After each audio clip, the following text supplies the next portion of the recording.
I speak to you today, having personally witnessed something I never imagined I would see in our beloved country called Zambia.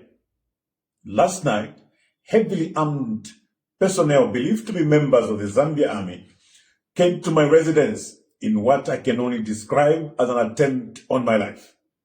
Shots were fired. My home was invaded. My family was terrorized. Honorable Mutotwe Kafwaya and a few others were shot at in my presence. They sustained serious gunshot wounds. I watched one of my colleagues and fellow Zambians bleed as gunfire erupted around us. This was not politics. This was an attack on human life.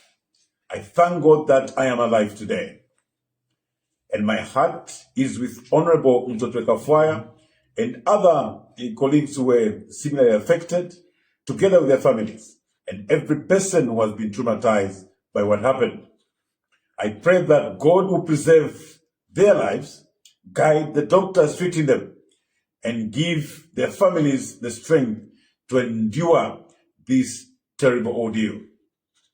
This was an attack on Zambia. Let me be absolutely clear. You may attack me, but you will not destroy my love for Zambia. You may intimidate me, but you will not make me abandon the Zambian people. You may surround my home with guns, but you will not make me pick up a gun against my fellow Zambians. I refuse to answer violence with violence. I refuse to allow Zambia to descend into a cycle of bloodshed. I will fight this battle with courage, with the truth, and with the constitution, and with the people of Zambia. But make no mistake, I will not be intimidated. Where are my people? There is another matter that requires an immediate answer. When the security operation was at my residence, several members of my team were with us. Today, there are serious concerns about the whereabouts and safety of some of them. I'm therefore demanding that the commander of the Zambia Army immediately accounts for every person taken, detained, or encountered by his personnel during last night's operation. In particular, the nation deserves an immediate answer regarding the whereabouts of Mr. Patrick Mwansa, the husband of Honorable Tasila Lungu, Mr. George Sanga, my presidential spokesperson, Reverend Trevor, the Bishop Trevor Mwamba, Richard Banda, my bodyguard, Jackson, Chewe, were part of the security detail, members of the campaign team, every other person was present at my residence. Where are they? Are they injured? Are they in military custody? If they are being detained, under what authority? If they are being released, where have they been taken? These are not unreasonable questions. Families are waiting. Mothers are waiting. Children are waiting. Wives and husbands are waiting. The commander of the Zambia Army owes these families answers. To the commander of the Zambia Army, I speak directly to you today.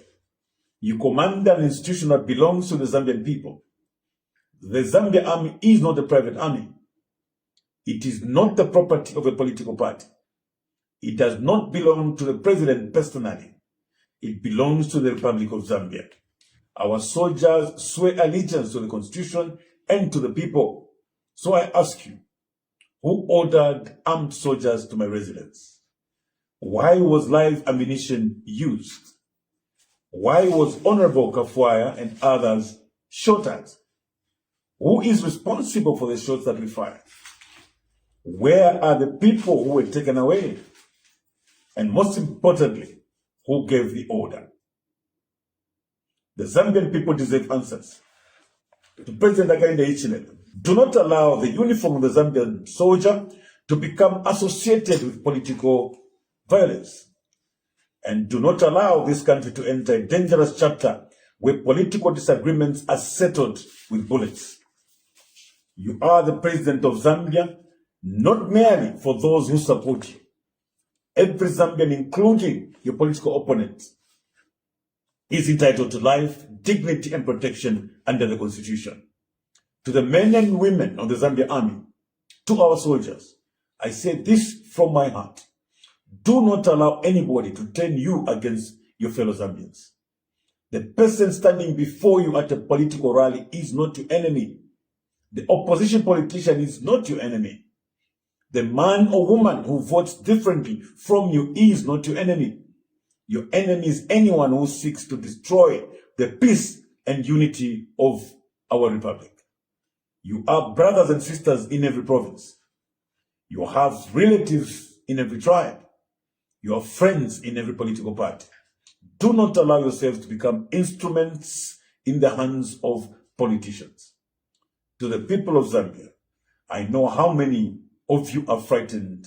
I know how many of you are angry. I know how many are asking, if they can come from Mundubile, who is safe. My answer is this: we must not be afraid, but neither must we become violent. Please do not retaliate. Do not attack anyone. Do not burn anything. Do not take the law into your own hands. Let us prove that Zambia is bigger than any politician. We will demand justice peacefully. We will demand accountability constitutionally. And we will continue to stand together.